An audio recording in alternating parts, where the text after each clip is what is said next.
বিরতির পর স্বাগত। রাজ্যে প্রতারণার ঘটনা প্রায় প্রতিদিন সংবাদ শিরোনামে উঠে আসছে। প্রতারণা করে লক্ষ লক্ষ টাকা হাতিয়ে নেওয়ার নয়া ফোন দিয়ে প্রতিনিয়ত করছে প্রতারকরা। এবার আপনারা জানলে অবাক হবেন, রাজ্যেই অর্থাৎ বক্সনগরে এক মহিলার ছবি ফেসবুক থেকে নিয়ে ভাইরাল করে দেওয়ার হুমকি দিয়ে টাকা হাতে নেওয়ার অভিযোগ উঠল এক যুবকের বিরুদ্ধে।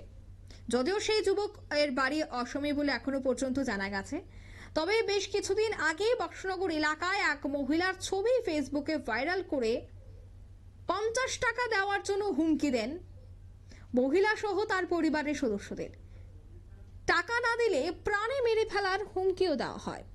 পরবর্তী সময়ে হাসপাতালে ওই মহিলা চিকিৎসা করতে এসে ধরা পড়েন আসামের এই যুবক। পরবর্তী সময়ে মহিলার পরিবারের সদস্যরা আসামের যুবককে গণধোলাই দিয়ে তুলে দেয় পুলিশের হাতে। জানা যায়, অসমের এই যুবক বহু মহিলাদের ফটো ফেসবুকে ভাইরাল করে দেওয়ার কথা বলে প্রচুর টাকা আত্মসাৎ করছিল। তবে কথায় আছে, চোরের 10 দিন আর গৃহস্থের 1 দিন। তাই চোর ধরা পড়ে গেল খোদ মহিলার হাতেই। বর্তমানে অসমের এই যুবক বিশালগড় থানার পুলিশ হেফাজতে রয়েছে। সে বিষয়ে কি বলছে সংশ্লিষ্টরা শোনাচ্ছি।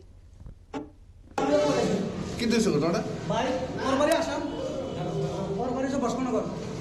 ও কি করছো জানেন? হেরে বাবা করে দিয়ে আগরতলা এই হবে কি জানো এটা সিদ্ধি আশ্রম। ও সিদ্ধি আশ্রম নিচে গিয়েছে মায়ের খবর, মানে আরেকটা পুরুষ আছে ওর লগে নিয়েছে, মানে ফোন করে খারাপ কাম করতে করেছে, ভিডিও করতে করেছে।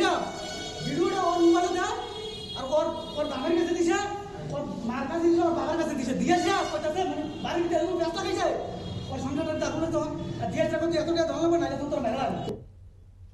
আচ্ছা, শুনলেন বিশালগড় মহকুমা হাসপাতাল সংলগ্ন এলাকায় আজ তাকে ধরা হয়।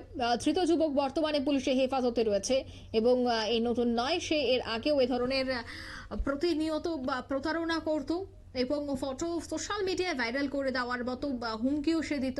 যত এবার তাকে গ্রেফতার করা হয়েছে এবং তার বিরুদ্ধে কি পদক্ষেপ গ্রহণ করা হয় সেটাও দেখা নিয়ে নিচ্ছে মুহূর্তে ছোট্ট একটি বিজ্ঞাপন বিরতি। সঙ্গে থাকুন।